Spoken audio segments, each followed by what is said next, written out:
Welcome everyone. First on the list is Mrs. Stewart, Public Library. Oh, good evening. How are you doing? I'm very good. Thank you. So I'd like to begin my presentation with an overview of our new strategic plan for fiscal years 21-25. And no PowerPoint, but handouts tonight. Okay. So everybody, if you'd like to take one of those, I will kind of walk you through some of the highlights. The strategic planning process began last January, and we had invited about 15 community stakeholders to be on, as Michelle was on it, to come together to do some visioning exercises, and then to select those vision statements that the library could best support. We did focus groups. We did a community-wide survey, and the survey had a very good response. It was a 75% increase in the number of responses compared to the one we did 5 years ago. So, you know, that worked out very well. And so we looked at all the data. We looked at trends in libraries and, you know, things that were happening and what the kind of things that the community was looking for the library to do. And we put together our strategic plan, and it's been approved by the Mass Board of Library Commissioners. So this is just a snapshot. It's an infographic of the plan to sort of simplifies it for our discussion purposes. So we are going to be looking at, over the next 5 years, 2 areas of focus, community and knowledge. And our tagline, as you know, is community starts here. So under community, we have civic engagement, social engagement, family engagement.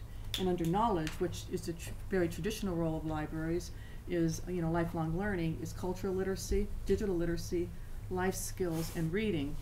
And I just would like to take a few minutes just to read you the brief definitions of each of these areas of focus. So civic engagement focuses on providing residents with opportunities to learn about their community, enabling them to more fully participate in civic life. Social engagement focuses on creating a welcoming gathering place for individuals to meet a sense of belonging and inclusion. And family engagement focuses on giving families opportunities to play and learn together. And then under knowledge, we have cultural literacy. That focuses on providing individuals with opportunities to learn about their own culture as well as others, fostering a greater appreciation of the diverse world at large. And digital literacy focuses on helping residents effectively navigate the digital world. Life skills focuses on giving residents the necessary skills to support their health and personal well-being throughout their lives. Reading focuses on supporting a literate community by connecting residents of all ages with the joy and benefits of reading. So under those areas of focus, we have what we call operations pillars. And these are the sort of pillars or operational needs of the library in order to fulfill our long-range plan and create the goals and objectives of the next 5 years. And the operation pillars need funding. So that segues now into our FY21 library budget and how it relates to our long-range plan. So under the first the pillars are staff, facility, collections, marketing, programs, and technology. So the first pillar, one of the most important ones, is staff. And as you can see in the budget, it's the largest budget item. It's about 80% of the library's budget. But there is no increase in the number of staff. The staffing complement is, you know, a director, 12 full-time and 12 part-time employees. For the part-time employees, we have 1 20-hour library assistant, 4 library associates, the 20-hour and 4 library associates who work an average of 17 hours a week. We have 7 library pages who work an average of 10 hours a week. The FTE, which would be the based on a 35-hour work week, is 4.5. So the increase in the numbers is really all contractual increases, and then there's the state minimum wage, which will go into effect for the library pages in July. So that's really the reflection of the increase. It's not an increase in number of personnel. There probably were, I think, a few part-time hours were added on. We did start some Saturday hours this past for the first time at the library. We were open in July and August on Saturdays, and without really any increase because we just continue the rotation of the staff. They work every third throughout the year, and we added Saturdays. That really came out very clearly in our focus groups and in our surveys that we did, that people really expressed, especially working parents, wanting to see the library open on weekends. And we felt that this was the right time to move forward with that. We found, a lot of people can't get to the library who have, work all day and can't, get there. But so we do story time and things now on Saturdays, and we're offering a lot more programs on Saturdays too. So with that. And the other thing too, I wanted to point out that in the survey, we rated the staff's customer service as 81% rated the staff as excellent. So we got a really nice positive feedback on the customer service that the library staff provides. We're very pleased with that. The other item on the budget, which relates to staff, is training and conference. We're not asking for any increase. It's the same as last year, $4,500. The Friends of the Library also give us an additional $3,000, and this allows staff to attend state, regional, and national conferences. It really keeps the staff creativity up to date. We learn about what other libraries are doing across the country to serve their communities, to bring back new ideas, to really keep us up to date on the kinds of services which really make a difference. So we feel this continuing ed is really important, and glad that you support it, and then our Friends of the Library also do. So the next pillar is facility. The library in 2019 celebrated its 50th anniversary at its current site. It was dedicated on Memorial Day in 1969. And since then, we have not gone, or the facility has not undergone any significant structural renovation. But we have been, since the loss of the library in 2005, we've done our makeover and continue to try to make it a welcoming place for residents by doing, lots of things, everything from paint and furnishings to taking down stacks to make space for computers, space for quiet study.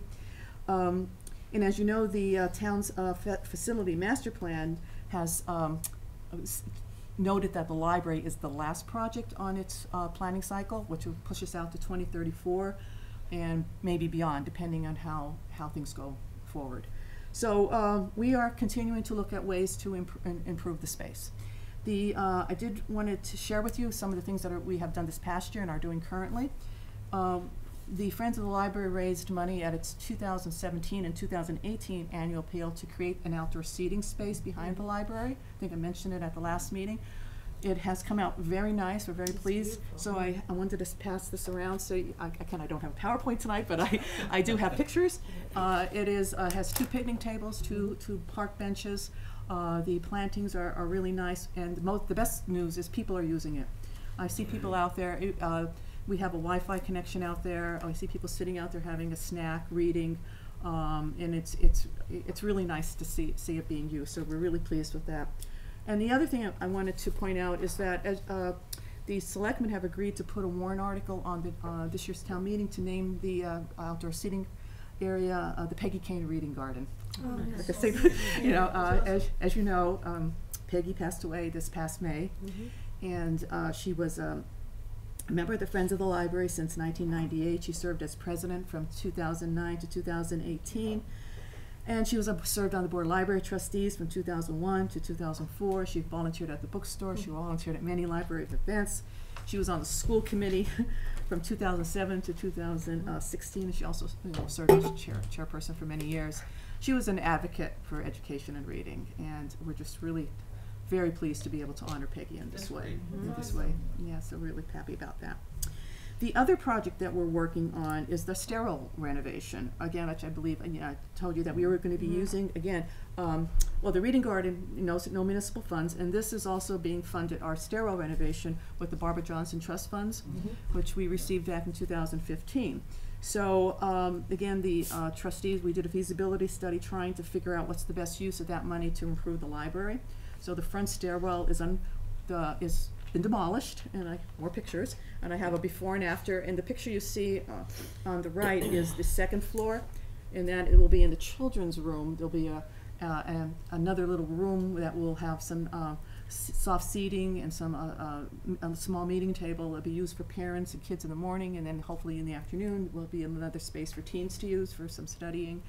And the first floor, where we're going to be using that as a office space for our technology librarian to do his tech help right now. He does it right in front of the service desk, which is not really private and it gets noisy. So we're hoping to earmark that space for him to do it, and then maybe in the evening we could use it as another small meeting room. So we're hoping to It's moving a little slower than we had hoped, but it's moving, and we hope maybe we'll have it be finished in, mid-March, hopefully, and that we'll be able to start to have the public use it. So very so we're pleased with that space. So the next pillar is collections. And of course, that is under materials and supplies. There's an increase of $10,000, and that is really formula driven. The state Mass Board of Library Commissioners requires us to spend 12 to 15% of our operating budget on books and materials. So we have to come up with a certain number to meet our state aid requirement. But these funds also help us keep our collections robust and up to date. And we spend about 30% of this on digital, which I know Terry enjoys the ebooks. All that is charged to this account. And we now are doing a library of things where we have things like a food dehydrator that we're loaning. We have hotspots. We have jigsaw puzzles. We have three-dimensional objects that people really enjoy taking out. And it's all sometimes new technology. We had like an Alexa, and people wanted to try it out before they bought it. They can do that. So the next pillar is marketing. So in order for the community to use these things, we have to let them know we have it. And so we're very fortunate to have a marketing librarian and who pushes we do a very nice brochure, and we do, I think, a top-notch job of marketing. We got 2 awards again this year at the Mass Public Library Association Conference for Public Relations. We got an award for our civility program, which we did back in September of 2018, and our teen librarian got an award for the materials that she and our marketing librarian created for their winter reading program. They worked with the middle school on that. So, and we do an email newsletter, which that's under contractual services. We do social media and a number of things that covers things like the bags that we're doing for our 2020 reading program, which has been very successful to date. And the next pillar is programs, and this has been a shift. The library always will have books and materials. In the survey, people still come, number one reason they come to the library, they're looking for materials. The second reason they come is for programs. And we did over 1,000 programs in 2019, and over 20,000 people in attendance. So it continues to increase. We're doing more and more, and the people are expecting it, certainly. And I think programs really is where the 2 circles come together, where you're bringing people together, and you're also, they're also learning, through the performers, through the lectures, through the hands-on activities. So those are, I think, will continue to be a big. It's a shift in libraries, and we're seeing it in our library, and across the country. You'll see more and more libraries are doing programs and events. So I do have our spring events a brochure. The children's brochure is inserted inside, so you could hopefully we'll see you and sign up for some of the programs that we're going to be offering. The next pillar is technology. So technology continues to be very critical part of our services, and Merrimack Valley Library Consortium is again level funded, and we get assessed, and we've been very fortunate. They haven't increased their assessment to us in the last 4 years. It's still $38,131. This is really our infrastructure that enables us to really operate. But the other thing that has come out of our assessment, they were able to develop a new library app. So if you go to the Google Play Store or the library app, the Apple app store, and you search for MVLC, Merrimack Valley Library Consortium, download that app, put in your library card number, and then you'll come to the Wilmington Memorial Library app. Once your card is in there, you can then reserve books right from that app. You could search for the catalog and reserve books. If you happen to be in a bookstore and you want to, and you see the latest James Patterson book, and you want to know if the library has it, you could scan the barcode with the app, and then you could see if the library has it, and you could put the reserve right on to see that. So you could connect to our programs, to museum passes on the app. So very cool how you can do that. We work very closely with, speaking of technology, with the town's IT department. John O'Neill and Brad McKenna our technology librarian, work closely together. We don't have, the computers are no longer in the library budget. The computers we buy now come out of the IT department budget. So we're going to be replacing 10 of the public computers on the first floor. That's in the IT budget. We're going to be replacing one self-check computer in the children's room. We're going to get a new TV for the band room. That's where we do a lot of our tech classes. It's about 10 years old.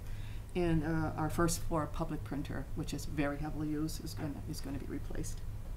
So that's my presentation. I'll be happy to answer any questions that you may have. Any questions for Tina? Well, looking at all the technology and stuff that you're doing, do you do house visits? Oh, no house visits. Sorry, Bernie. That would be very helpful. I know. Because Jeff wants me to get on the email system, and Yeah, I can't do it. Well, we could, if you want to come in and have a session with Brad, he could help you out. All right. But if a guy come out and worked on my computer, Yeah. so much better. No, I'm sorry. I don't think Jeff would allow that. Any questions or comments? There's so many great things that happen in the library. Tina, you do a great job. Well, I really have a terrific staff, You do. and it's Thank you. thanks to them. They are it's very dedicated, very talented. So it makes a big A lot difference. of energy. They when do. I go in there, I feel like Yeah. when I come out, I can. Yeah. I do. Yeah. I just love going. I guess no other comments, but thank you. Thank you. Enjoy the rest of your night. Thank you. And Karen, who follows me, is one of our biggest library advocates. And then you have Terry, another. They were charter members of starting the Friends of the Library. So you have a lot of library advocates on the agenda tonight. Yep.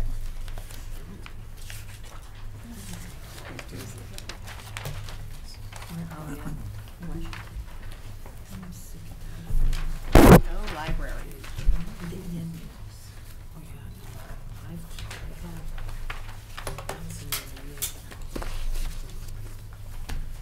Oh, yeah.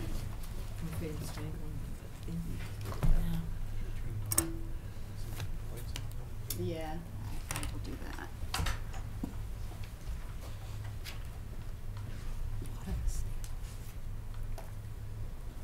Do that one. It helps greatly.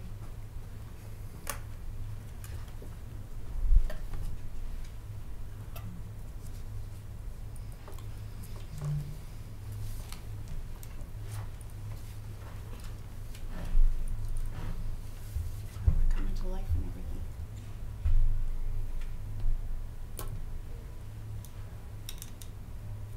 And maybe the other way as well.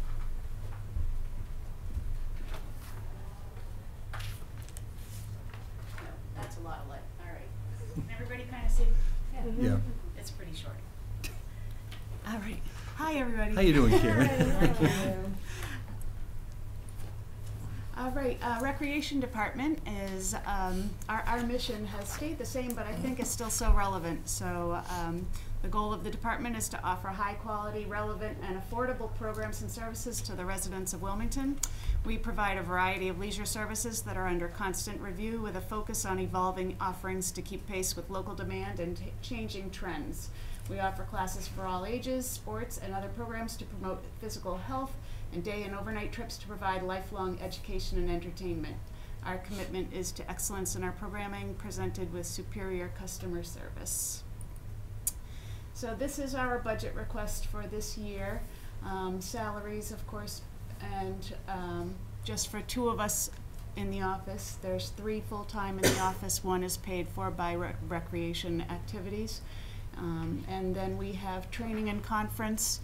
This is the same as we've had in the past, and we go to an annual Park and Rec conference.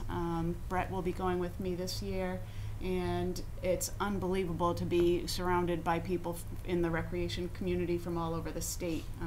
They have really great workshops and things for us, so we really get a lot of great takeaways. I'm also a huge advocate of any training that we can do. I'm usually one of the first to sign up whenever there's training here in Town Hall, and like to take every opportunity we can. Town Beach, we still have our $1,000 line item. At least it's a little help. It's a start. And office and printing, and of course most of that is printing of our quarterly newsletter. So this year, in the calendar year 2019, we were able to offer a lot of community support as usual. We had our regular community events, the Egg Hunt, Police Beach Day, the Horribles Parade, Santa's Workshop. The concerts on the Common, we are continuing to offer Wednesday evenings all summer long, or for the month of July. We have an hour and a half of a band playing and encourage community members to come on out and listen to the music, bring their dinner. A lot of people are bringing pizzas and salads and things and relaxing, bringing the community together. So that's something that we're really excited about, that our attendance is continuing to grow at those concerts. Of course, we have the town beach that we provide all the staffing for, and that, of course, is a big nut. This year, $21,000, and that's after that's net of the revenues that we get for non-resident fees. So if you look on the left-hand side, our programming income, we break it into quarters, just to kind of take a look at how each quarter falls. Of course, the summer's the biggest with our summer programming, the playground program, Tiny Tots program. Sometimes we can offer more trips in the summertime, things like that. Fall is led by, we have our flag football and rec basketball, things like that. So this year we made $99,000, and then less the $24,000 of community support. So new programs that we were into this year, we had a magic class for the first time. That was really great. Kids were all over the place practicing their tricks and enjoyed that. We had our flag football team. SNL is the company that runs our flag football. They do an amazing job. We have hired them to do some other sports clinics for us. So SNL Super Sports was very popular last summer. We're looking to have them do even more with us. We had cupcake wars because everybody still likes to cook, boys and girls, which is really fun that we're getting everybody out. We have more electronics programming. We'll be having even more this year, but we had these two programs last summer, hands-on electronics and scratch programming. Both were very well attended. And then we went and did some off-road biking, which I think was a really cool program, getting kids outside on mountain bikes, and they went through the Sawmill Conservation Area and did a lot of trails. They learned safety techniques, they learned how to maintain their bikes, and if they didn't have a bike, the instructor provided one, and they just had a blast, and we'll be offering that again this summer. We also had a couple of new adult programs, a photography class, and our first ever pickleball tournament, because pickleball is getting bigger and bigger and bigger. We cannot keep up with the demand, and this past September we had a great tournament right here on our own courts, and it was a great time. We have all kinds of trips, as you know, all year. This year we had some new fun trips for the day. St. Patrick's Lucky Day trip, we went to a brunch at a country club and then went to the MGM Springfield Casino because we have some avid gamblers in our town. We also went and saw a show of the 3 redneck tenors that was very well enjoyed. 3 tenors from Texas that have amazing voices and do a comedy act while they're performing. We had fun in Vermont. We went to Simon Pierce and saw the glass blowing, followed by lunch at a historic inn, and then we went to King Arthur Flower on the way back. So if you've ever been there. Did you take a class up there?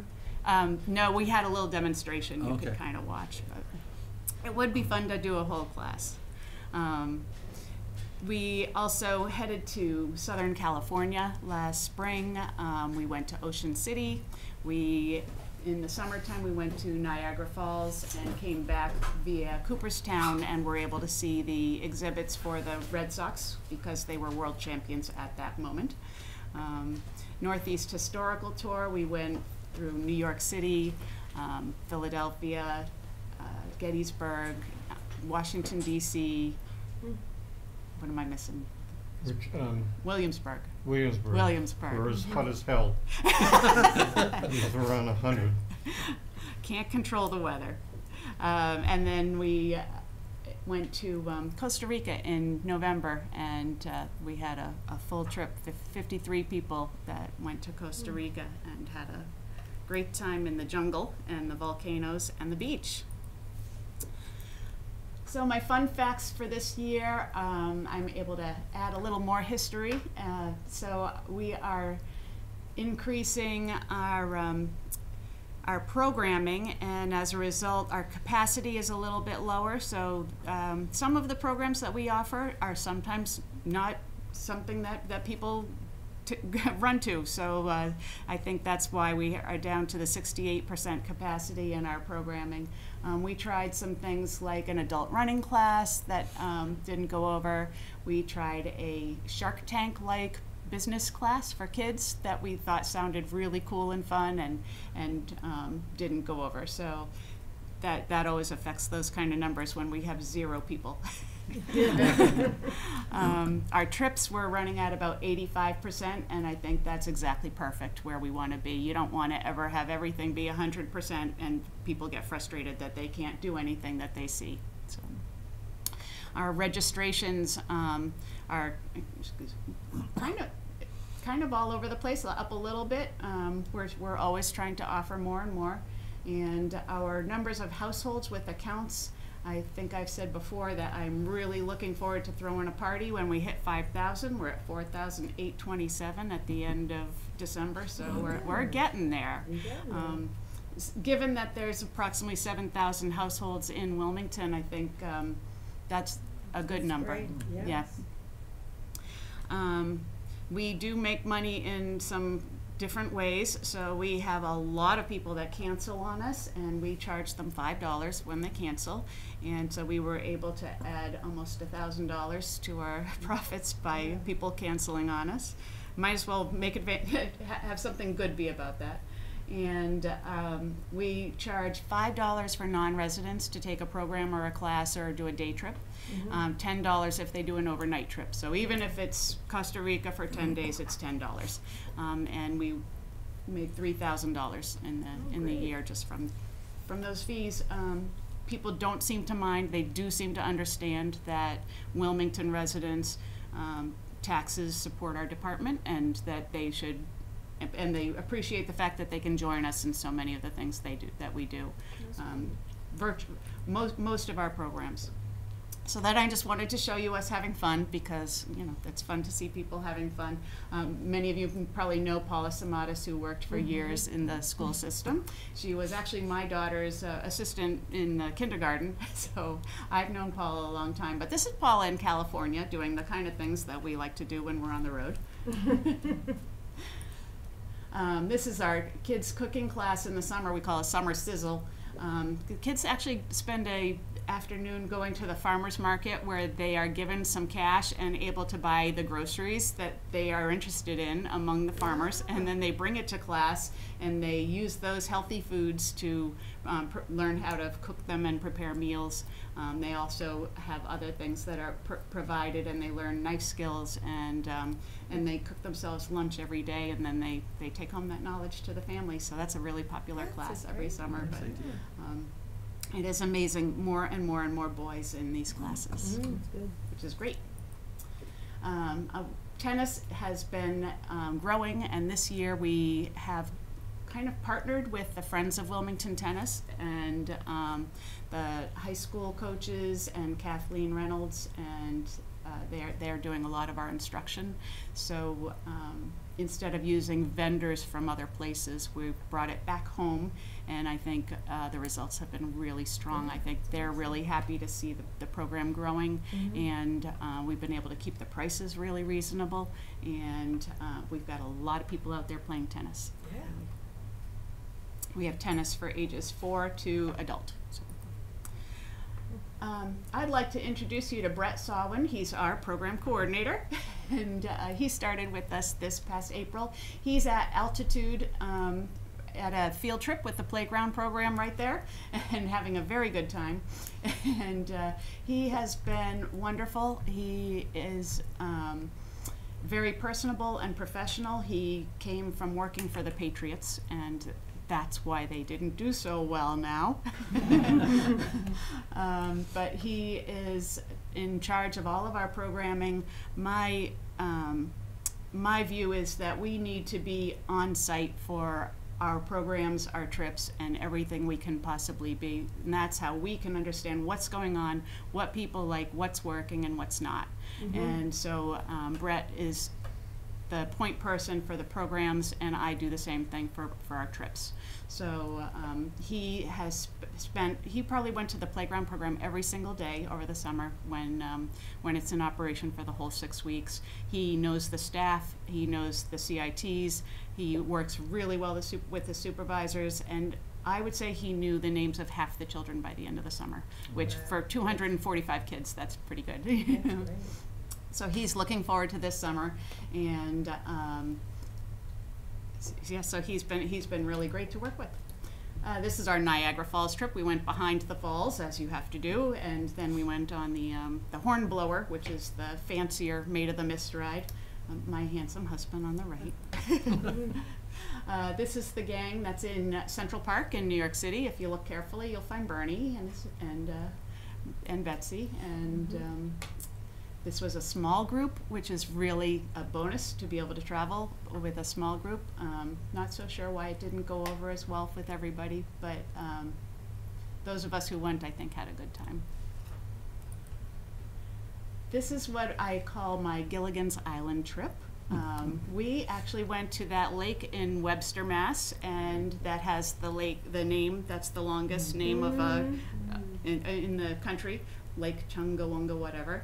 And as we were finishing our ride on the paddle boat, all of a sudden it drifted very, very slowly to the side of a person's yard. And so it was, everybody was so great. They thought this was the most fun thing. The captain said that everybody had to put on life vests, so we handed them all out to everybody. And of course it was a full trip with 54 people.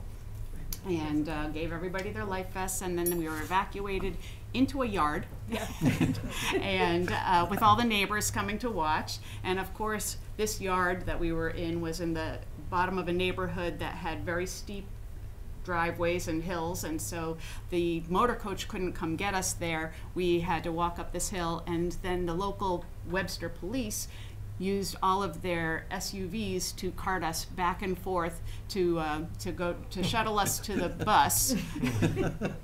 And but you can see by everybody's smiles, they thought this was great. And then the next day I came in and I was telling Brett and Linda in the office all about the trip, and they said, "Oh no, how many people are going to come in and look for a refund?" And I said, "You're not going to believe it." And sure enough, all day people kept coming in saying, "Karen, that was the best trip you've ever run." So I don't think we can replicate it, but that's our Gilligan's Island trip. This is the Vermont day that we were at Simon Pierce by the waterfall. And this is Costa Rica. This is our friend George, and George is in the jungle. George actually had a heart issue 2 years ago and was not able to travel for 2 years, and then was able to go to Costa Rica. So he had a ball, and he went ziplining. So sometimes the things that we are able to bring to our residents and our friends are really so very valuable. And so that's recreation this year. Great. Very Very good. Any questions for Karen? How much do we have now in the revolving account for recreation? At 12/31, we had 590,000.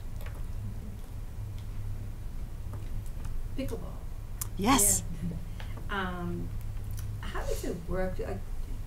Do people make reservations to use the courts out here? No, the courts are designed to just be open and first come, first serve, and hopefully people, like on tennis courts, will have common courtesy. If you see that people have arrived and you've been playing, that hopefully you would wrap it up within some amount of time, or or let people know that you just got there. And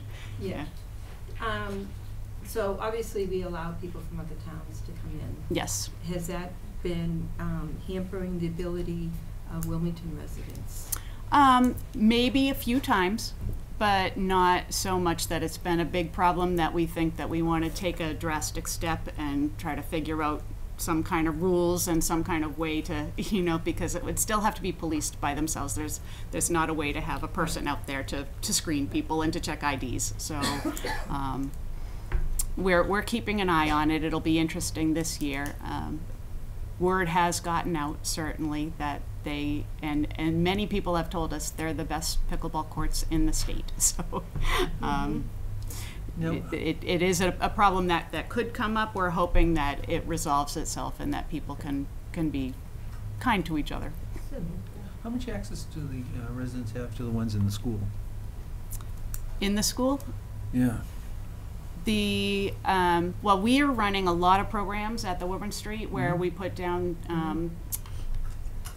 permanent pickleball court into the gym floor this year, and which is great. Now we don't have to tape up George's floors, and Which I assume he appreciates. yeah. So right now we're running 3 nights a week with wow, okay. with programming. We've got beginner, novice, and intermediate level courses right now. We're registering now for upcoming. There's still room in the beginner classes for anyone that hasn't tried it that would like to, because it is a ton of fun. It's very addictive, so once you do it, be ready to continue. Any Saturday dates or? And just now we've opened up our first on Saturday mornings, Okay. starting in May, to be out here Okay. and trying that. So we're taking I think we have 9 people already registered for that. We just I have our new newsletter that just came out last week for anybody that didn't get it. I think a lot of you already did get that. But thank you. If anybody didn't, I do have them. But all of those things are in here, and we're actively registering. Unfortunately, the novice class is already full, and one of the intermediates, but there's Wow. still room for beginner and for the Saturday morning round robin kind of a class. That's great. But, yeah, pickleball is crazy. Our biggest problem is finding enough instructors. You still struggling with lifeguards this year?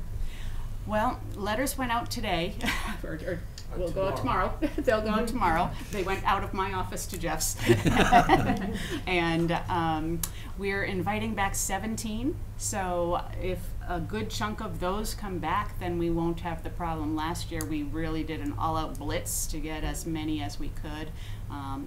The good thing about that is that also gets you more connections to other kids that might then want to come in. So I don't think we'll have the scarcity that we had the last 2 years, because last year we were able to, through a lot of different avenues, finally recruit enough to get through.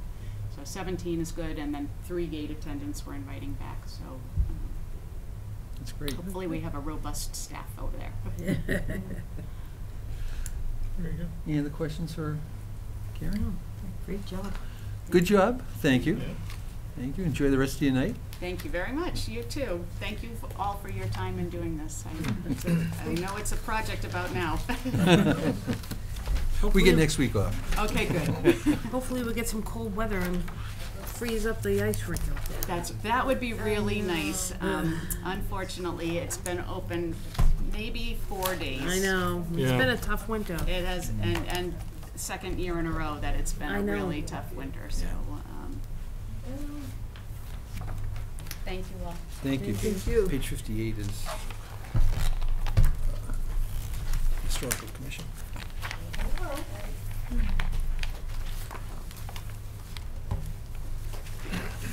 Terry, come on up.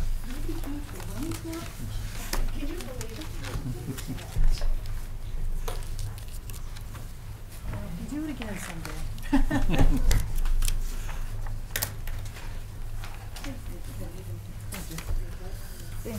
Good evening. How you doing? Good evening. Good evening. How you doing? Good. I don't have a lot of cool pictures. That was very impressive. Very impressive. But we're a little tiny department. So I just thought I'd start by saying, so I'm Terry. As you all know, I work the curator at the museum, and this is Bonnie Smith. Bonnie Smith, I'm the chair. the Historical Bonnie. Commission. How you doing? Well, good, welcome. So, just thought I'd go over quickly. Our budget is the same items we usually have, which is professional services, programs and activities, and miscellaneous supplies. And the professional services, that is usually used for services at the museum or other kind of consulting services and education for myself. So last year's money went for the window restoration that we've been working at, and a preservation workshop I attended. And actually right now, I'm taking another online class that's come out of the professional services budget. And the class I'm taking right now is collections management, which is it's a really interesting, rigorous online class to help me get a better handle on the inventory we have, the organization of it, the itemization, documentation of the artifacts and the items that we have. The other part of our budget is programs and activities, which pays for professional memberships, also pays for informational materials and supplies for exhibits like frames and stands, labels, signage. And then miscellaneous supplies is everything else: cleaning supplies, office supplies, archival supplies like boxes and tissue paper and things like that. The biggest expense we've had since last meeting with you were there were probably two big things. One is the window restoration, which most of it came out of our budget. A little bit of it came from public buildings. We had 4 windows done. And again, I remember from last year, I have 45 windows. Some of them are double. So it's a very small price, a very small piece of the puzzle here. And then the other expense was that the Historical Commission restored a light at the cemetery next to Mrs. Hiller's grave, and that was super cool. So a member of the actually, you want to talk about that, because it's a Historical Commission budget project, and you were really involved with it. It was. And I would just add, we've before been she talking about this light post for years and Yes. years, Yes. and then Yes. probably about 4 years ago, Yeah. I happened to drive by and Jamie was there with some gentleman with a blaster, sand blaster, and it's like I stopped and it's like, so what's going on with the light post? Because I was a fear that it was coming down, but they were cleaning it. It's They the painted DPW. it. This is So, the DPW, yeah. so they painted it. It's like, well, now it looks amazing. It needs a light. Yeah. So we checked with George and went back and forth, and we realized that we had one picture of the light. It was kind of in the distance of where you could see Mrs. Hiller's crypt, and it was. Yeah, we're talking a really old photo, like it must have been before the 1930s, because that's when the crypt came down. Yeah. So I was driving by the common, and I looked at the lights that we had in the common, and it's like, you know what? That's almost the same light. So checking with George and going back and forth, and he ordered it for us, and Bob Mallett, who is on the commission, who's an electrician, converted it to solar. We didn't want this massive solar panel sticking out of this beautiful old, but it's very indiscreet, and Bob took care of the whole thing. He made it solar, and he put it up. So, Nice. yeah. And the cost of the light was, the fixture was $1,500, but we used donated money, so, Right. yeah. And Bob donated his time and his expertise and a lot of parts, I think, too. Yeah, to sure get it it did. solar. And also a lot of time, because, it got done this year, but like you said, we've been talking about it I was on the Historical Commission almost 20 years ago, we were talking about it then. Yeah. But Bob Mallett's been on the commission several years now, and he's been talking about it for years, and it must have taken him a year or two to actually settle upon this, I think it was his idea that a solar light would be really good, but Well, then we how do you make tried that to happen? get it powered. George thought we could get it powered, like from the electrical across the street. There was all sorts of ideas of how to get it powered. It was probably gas, obviously, years ago, but there's nothing there anymore. So we said, well, our only option is solar. And Bob said, I could get that, just get the light. And so Bob took care of putting it out. Great. And it looks amazing. A lot of people don't realize, I don't know if you guys have even noticed it, but it's not this blaring light either, because it's solar, but it's Well, I hope a we were- picture of it's in the annual report, because I did send a picture to the annual report this we year. were very happy we were able to. I'm sure Mrs. Hiller is very happy as well. So we got her light back. Exactly. So, all right, so that was another big expense. Another thing we actually did just at the end of 2019 was we had there's a, if you've been by the Harnden Tavern, the Town Museum, there was a big old white sign in front of it that just has our hours, our name, and all that sort of thing. And I've worked there 15 years, and it was kind of old when I started. So this year, with the help of the people at the DPW, we got a vendor and we got a new sign. And actually, the DPW, just like this light at the cemetery, the DPW had to put work into this too, because they actually cleaned up our light pole, which was kind of rusty and crummy and all that sort of thing. So they cleaned up the, I mean not light, but sign pole. And then they took down the old sign and put up the new sign when it was in and everything. So, and it's, you know, it's looks almost exactly like the old one did, but it's not like peeling and falling apart. Yeah. So I don't know how many people like super notice it, but I notice it. So, and I mean, oh good, because I feel like it, yeah, it was just starting to look really scruffy whenever we went by it. It was kind of dingy and fallen, yeah, things peeling off of it. So there was that, and then another property beautification, which actually didn't cost us anything, was an Eagle Scout project, which was Cyrus Rich, whose father was actually was in the Minutemen. He's not anymore, but Cyrus is in high school now, and I have known him since he was barely walking. And he always said that when he did an Eagle Scout project, it would be at the museum. So him and his scout troop, and this ended up being a huge project that he started in the summer and didn't finish until the fall, which is he did the fundraising, he bought the wood, painted the wood, and reinstalled the fence all the way around the property, because again, like the sign, the fence was a mess. It was falling apart. Mm-hmm. I believe that might have been a Boy Scout project before my time, but he reinstalled it, and I think it looks great. And he also did a little bit of landscaping in front of the carriage house, which is the barn next door to us. He cleaned it up a little bit, and the DPW helped with that too, because I think they did some grading there. But he also planted some hops plants there, and was trying, I mean, he planted them in the late summer, early fall, which of course is not the best time to plant things, but he did try to take really good care of it for a couple of weeks, you know, before it got cold or whatever. And I believe the goal is that they will come back. I think he even said he might come and throw a little grass seed around in the spring, but because he's still around. I mean, his family has always been very supportive of the museum and all that sort of thing. So yeah, I was thrilled that he chose that as a project, and I'm not sure anybody else would have taken that on. So that was great. And like I said, it didn't cost us anything. So, and then a big part of what I've been doing the past year, which doesn't necessarily, you know, show a physical product, is I've done a lot of presentations, especially with the library, and the types of presentations that actually require a fair amount of preparation and research for me ahead of time. So we did a program at the library about Silver Lake. We did a cemetery stroll at the Wilmington Cemetery, which is an annual thing I've been doing with the library most years for 6 or 7 years now.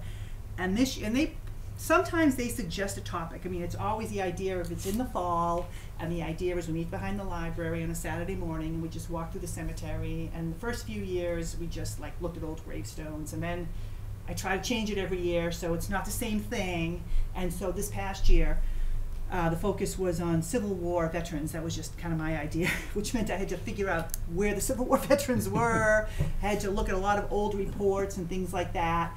And I will say the fact that the library has so much documentation online is super helpful in that regard, although also I did a lot of research in state archives and old newspapers and things like that. But that was fun, but it takes up a lot of time. And then I did a Mrs. Hiller lecture at the library in the fall, which I think was pretty popular, and I believe it's on WCTV if you're interested in seeing it. And then a couple of other programs we had at the museum, which is sort of our regulars. We had the holiday social in December, which went really well. The past few years I've had a new crop of volunteers.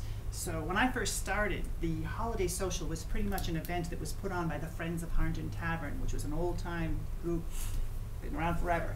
Well, the Friends of Harnden Tavern pretty much disintegrated. They just kind of don't exist anymore. So for a few years, me and some members of the Historical Commission really struggled to keep the social going, and we did.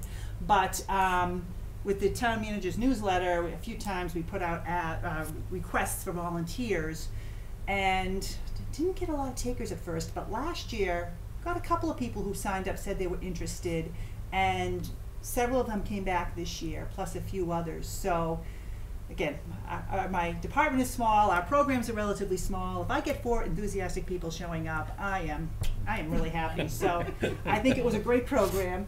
And it's fun. Yeah, yeah, It's fun to it's fun. decorate it, and It it's is fun. gorgeous. Yeah, yeah, and yeah, even Mrs. Hiller's And alligators Mrs. decorated. Hiller's alligator got Yeah. her bow, and yeah, he was all decked out. Exactly. Yeah. So we also had a Veterans Day program, which was just the first Sunday in November, where I put out all the George Spanos panels, which if anybody remembers them, they've been around town for years. But George Spanos owned a restaurant in Wilmington, and it was in operation during World War II. And apparently he announced to the town that if you bring a picture of yourself in uniform, to the soldiers, to the service people, if you bring a picture of yourself in uniform, I'm going to put it on the wall and I'll give you a free meal. And so apparently created this huge panorama of photos, a photo mural, the whole place. And although the restaurant's been long gone, somehow, and I don't actually still don't understand exactly how we came to get this or how this came to exist, but somebody saved 10 panels, like this big by this big, that are just snapshots and pictures. Some of them are this big, some of them are 8 by 10, but they're all these photos of Wilmington service people. And a lot of them have names, some of them don't. Back 10, 15, 20 years ago, we used to put the panels out a lot, like at events, and ask people, if you know anybody, let us know. If your brother's in there, your uncle, or whatever. Unfortunately, as time goes on, World War II is getting to be more and more of a distant memory, so it's less likely that people are identifying things. But with what we have, and some of them do have names written on them, we have a list, we have an index. And in fact, I was just thinking about this today because I was using the index today. Years ago, Diana DiGregorio typed up the list. We had this list of all the people who were on the panels, but it was just sort of a list. It was a piece of paper with things written on it. She typed it up and indexed it alphabetically so that now you can come to me and say to me, I think my grandfather might be there, can you look him up? Now, we don't have everything identified, so even if I can't find it, there's a possibility he's in there. But for example, I was thinking about it today because Paul Shalafor, who is now on the Historical Commission, is working on a project for this coming fall to commemorate World War II, the 75th anniversary of the end of World War II. And he has a list of 20 World War II service people that he is doing some research on. He wants to make that part of his presentation. He's going to be at our museum in September, etc. And anyway, when he told me he had this list, I said, do you have photos of them? And he didn't. So I said, well, if you give me the names, I'll look them up. And it turns out out of 20 people, I had 10 that were on the index. Yeah, I just told him that today. So, which is why I was thinking of Diana. Actually, I mean, I thanked Diana like 5 times over the past 10 years for that list, but I thanked her again today. Out of the blue, I just sent her a note saying, we've used your list again. It's great. So anyway, so that was Veterans Day last year, the fall coming up this year. And the other thing that we didn't do this year was the Halloween event. Yeah, and that's really, I don't really do that. I mean, that's the Valentes and their organization, and just wasn't able to do it this year. And I don't know whether it's going to be happening in the future. I don't know. The other thing we didn't do this year was a harvest festival, which that's kind of come and gone over the years. The harvest festival used to be done by the Friends, then the Minutemen were kind of doing it. Their numbers are kind of down now too. And that's one of the reasons why this year in November I had a Veterans Day event, because it wasn't a harvest festival, but I did serve apple crisp.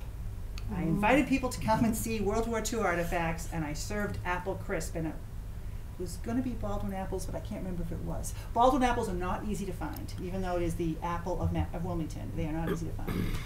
So anyway, I think that's about all I had to say.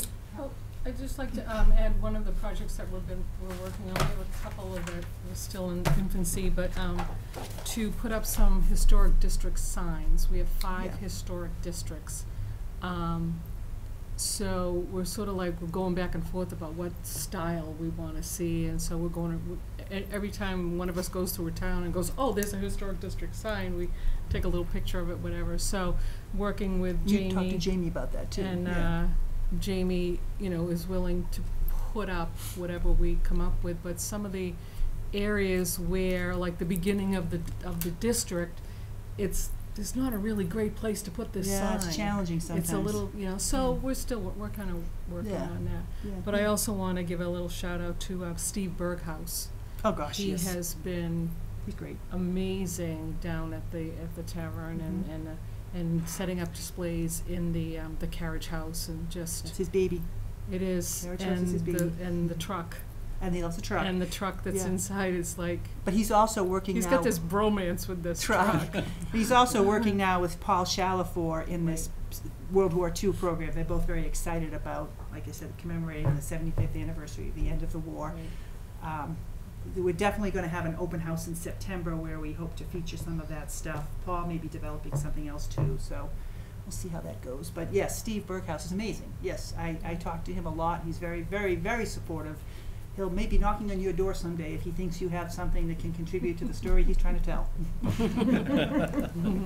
One of the things also that Terry's been doing for a number of years now is the start of the school year. Oh, You yeah. know, there's inevitably new staff in the school department, teachers and aides and so on. And I'll get a call from Terry. You know, are you available to stop in as the bus goes to all the different parts of town, and Terry talks a bit about the town and gives the folks that are just coming in, starting with the school department, a little brief history about Wilmington. So I, if I'm available, will jump on the bus for just a quick few comments about Wilmington and.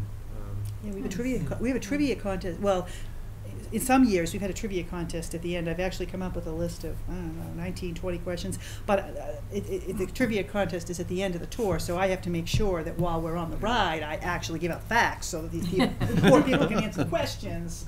I actually did not do that this year. I need to ask the school department going forward in the future, but gosh, yes, I did that for years. It's like, it's a Thursday in August when the new teachers are coming, and super fun. I think they have a good time. Yeah. I think they have a good time. The thing that we used to do years ago, and also had a program where the kindergarten classes would come in Yes. to the tavern, and they'd get all excited about seeing the secret hiding place behind, you know. Yeah.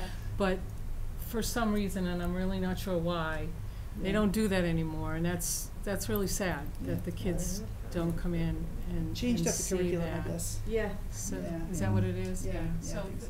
we miss having them come. Yeah, it was fun. It was a lot of fun. Yeah. Although, and believe me, I would do it in a heartbeat if they came back. But it's a lot of work to organize that. I got to Yeah. beg people on weekdays to come and help me because there's no way I can do it Well, I'm alone. retired now, Yeah, so you're she retired does now. that. Yeah. But yeah, we split it. It's like a military mission. We split them up. We have 4 groups. You're here, you're there, you're there.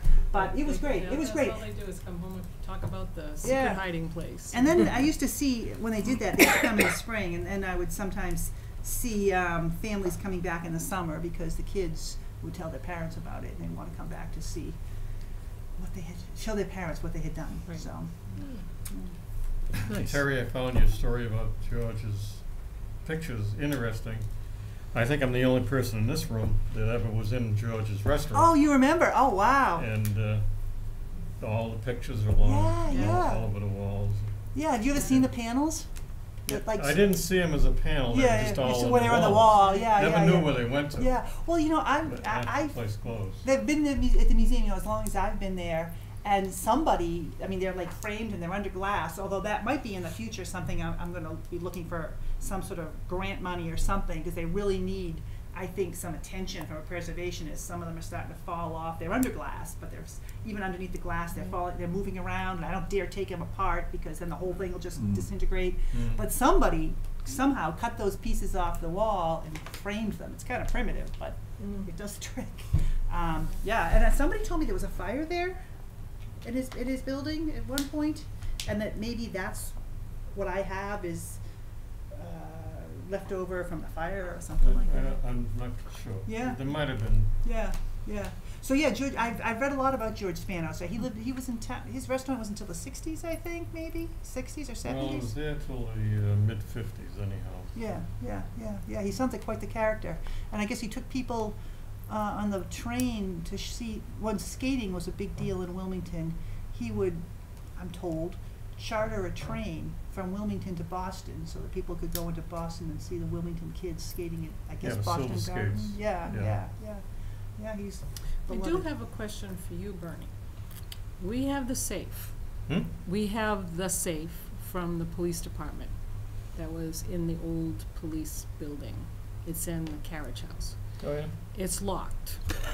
It's in there, Bernie. It shall probably remain locked. We got a price to get it open, and it's like, oh, we gotta get it open, because we don't know what's in it, but talking with Paul Shalafor, and Paul may approach you as well, talking with Paul Shalafor, he said, well, I know that it was always left open, and it had logbooks in it when he was aware of it. He said, I know the logbooks are at the police station. He knows that. So we're thinking it just got shut so that it could be moved. Right. And nobody knows how to. So my question to you is, would you, in your opinion, do you think there's anything in there? In the safe? I don't even remember the safe, frankly. Yeah, he said it was in the cellar, and when they took the building down, it was still in the cellar. So they dug it out of the cellar, and it ended up in our carriage. It sounds like the way Paul described it when he, in recent years, or 20 years ago, it's recent, when it was last used, it was used more like a closet than a safe, because he said it was never closed. So rather than, I mean, we've gotten a price of like, you know, $400 or something to open it, rather than blow that money on opening it. But, just want to do it for a lark, kinda but like- no. Yeah, Yeah. it's kind of like, you know, I don't want to be like Geraldo Rivera and open this thing. So just curious. How big is the safe? It's As tall as this table. it's about as tall as this table. It's it's Oh, so it's not a big one. it's not huge. It's big to us, though. It's huge. It's in the way. We can't move it. I Yeah. mean, safes go. It's not like, 6 feet tall, but it's still big and heavy, and that's part of the issue is Steve Berghaus in particular, because it's in the carriage house, has said, and he's right, why is this here? It's just in the way. We don't show it or anything like that. And But- we'd have to find, we were trying to work a deal with the locksmith, like, okay, we'll pay you the money, but will you take it away? And nobody wants it. Is it a combination safe? Yeah. Have you tried to go to the manufacturer Nope. with a serial I number? don't think so. That's a fabulous idea. Nope, I don't think so. I sure haven't done that. No, that's a great idea. Thank A you. lot of the safe companies actually keep the combination on file, as long as you have the serial number. Thank you. We will try that. And where was this? Just curious. Serial number in the back, maybe? Could be in the back, top. It's Hopefully on the not- outside of the safe Yes, not somewhere. inside. Just flip it over. Yeah. Just flip it over. Sure, Yeah. sure. Right. I mean, the last time the safe was moved that I'm aware of was because we had literally a troop of Boy Scouts, and the troop of Boy Scouts moved it. Not easily moved. Thank you. Thank you. Yeah, It's worth a shot. Yeah, definitely, Yeah. definitely. thank you. That's a great idea. Terry, I have a question for Sure. you regarding windows. Yeah. You said you have a total 48 windows, 45, I think. but 45, it was kind of and 4 of them were repaired or replaced. restored. Excuse me. You do that every year. You seem to tackle at least a couple take of a them. couple. So how many do you have left now that are in Oh, need gosh, of I forgot. restoring? In general? Yeah, I'd probably say, because I did 4 this year, probably in the 30s. Oh, okay. Yeah, I mean, Still I've a lot. done, 4 was a lot, that's the most I've Yeah, done, I've because- done right. 2 or 3, and then the other thing too is, I did the windows are all different sizes too, so they all cost different amounts of money. The 4 that I did last year were kind of marquee windows, they were big ones, they were right in front, but I was trying to get, trying to finish off the front. I can't remember, I still have a few more of those big ones left, but in the past, because they were broken, I've had a few of the smaller ones done, and they cost a little less money. So, once it'll still be an ongoing project, but once the bigger ones are done, the smaller ones don't cost as much. So, and then some of the windows too, and so 45 windows, but some of them, and I haven't really approached this at all, have storms that also need work. but that's like extremely low priority. And actually Steve Berghaus, God bless him, another thing that he has done for us over the years is he has repaired some of the storms. He's done like kind of rudimentary repairs, and he knows pointing and glazing and all that kind of stuff. But it's wonderful that he does it. It's not to the level of what these people we're paying are doing, but it takes care of the problem for now. Yeah. Who did you use to restore them? Window woman, Allison Hardy, window woman of, I think she's in Amesbury now. And last year, because it was a big job, I put it out to bid. She is the person I'd used in the past, but she still came back as the best person. I planning on talking to George this spring about getting a few more done, because he's want to sort of help me put together an official bidding paper or whatever. I will try to get a few. I have tried several times to get competitive bids on this, but not a lot of people do this. No, it's, It's hard to find hard to somebody. find them. Yeah, and I found one person who said they bid on it, then they didn't show up, and then I found another person who said that she couldn't do it in the time frame. So, you know, there's a handful of people who are out there. You know, at this point too, Allison Hardy and her people, she has a whole staff. They know our building, they know our windows, they know what needs to be done. If I call her up and say I'm doing the front windows, she has a general idea what I'm talking about. But I believe that we will try to get competitive bids again this year. I will say, from what little I've seen, that I don't think we're going to save a lot of money no matter who we get. You know, no one is like, charging half price or anything like that. No, it's not something you can do cheap. Right, right, exactly. And there was I actually. have a business card from somebody that does that, and Oh, think of it sometime. Drop by the I museum. ran into them. There was now. There's the other issue too. There was so the Richardson House, what we call the Richardson House, but it's really the Boutel Hawthorne House on Woburn Street, the one that the town almost got, and we ended up getting sold. So because we have a preservation restriction on that house, I have a little bit of a relationship with the owner there. Historic New England has a very detailed preservation restriction. The town of Wilmington has a much broader one. But about once a year, Historic New England schedules an appointment to go through the house with the owner to check condition issues and things like that. And they usually invite me to go. So I know the owner, and I've talked to him a little bit about issues with windows, because he got some windows done a year or so ago. And he gave me the name of somebody who he had gotten a bid from Allison Hardy. The bid he got was a little bit less, so that's who he went with. But he didn't have a very good experience with this person. Couldn't get to him. He wasn't returning calls. The job took much longer than it was supposed to, and all that sort of thing. Allison Hardy and her people are very professional. So. I'd just like to also mention the Butters Farmhouse. I don't know if anybody's had a chance to stop in and see what Dave has been doing, but he's working like crazy, and he's just doing it all right. He's getting, if he needs to replace a beam or something, you know, he gets, you know, wood from like Duxbury, or he's got a connection with a lot of our builders in town. So if they're taking something down, like the barn on Burlington Ave, Stevie Lawrenson provided him with some boards and timbers and whatever. So, yeah, I love stopping in there. He loves having people stop in too. It has to be a labor of love. Yeah. Absolutely. Because that's been going on for what, 2 years Are they now? living in it? No one's living in it it's yet. not anywhere near living. Yeah. Yeah, you still got, Probably you're more than still 2 walking years. on It's more than plywood 2 and years? you can see the, Yeah. you know, the ground. Yeah, when did Kendra leave? Oh, wow. No, that was 3 years ago? anyways. Because one of her last acts was helping us Was that? get the transfer. So. Yeah. Okay. And he's She did. working really closely with Historic New England, and they've got a really good relationship. So if he, you know, he runs something by them if he wants to do something and whatever. So there's a little give and take. So it's a really good relationship with Historic New England. That's They're keeping great, a really yeah. close eye on it as well.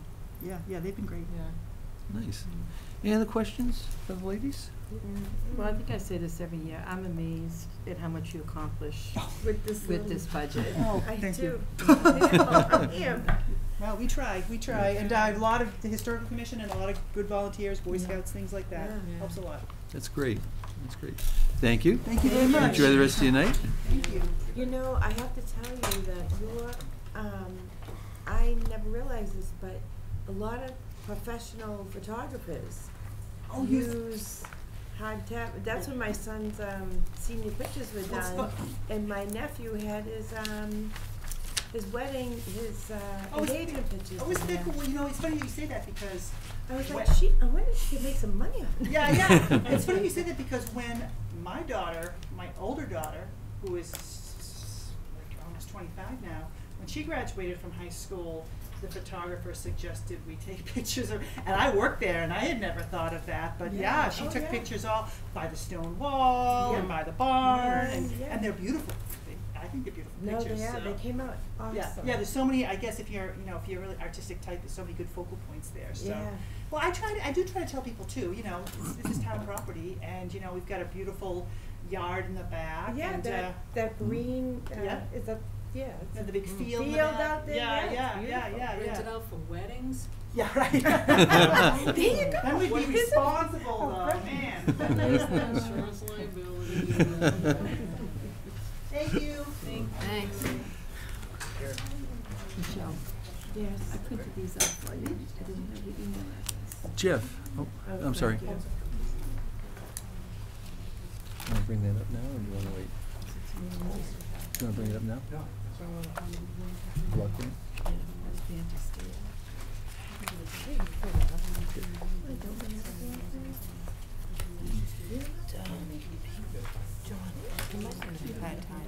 That's true. I'll ask. Thank you, everybody. Thank you. Thank you. Jeff, do we have anything else? No, I am tracking down the information on the questions you had posed on Tuesday with Okay. regard to the veterans, so I'll have that for you for Tuesday. Did you get my email regarding the block grant information? I did not see that. No, I Okay, because I sent that out, I think it was yesterday morning, oh, okay. okay? All right, And I'll It was, take it was a on look my, at it was on my town email address, Okay, okay, all so right, it I'll came check that way. out. Okay, because that would concern the senior center, Oh, okay. okay? Carrie, anything? Nope, not tonight, thank you. Okay. Seeing no other business, then entertain a motion to approve the minutes of February 6th, 2020. Has everyone read them? Yep. I'll make that motion. Is there a second? Second. Discussion? No discussion? All in favor? Aye. Aye. Opposed? Passes. Seeing no other business, I'll entertain a motion to adjourn. We have next week off. We have next week off. Yeah. Next meeting will be the 25th of February. Oh, and that's at the police station, right? Yes. So, entertain a motion then? Second, okay.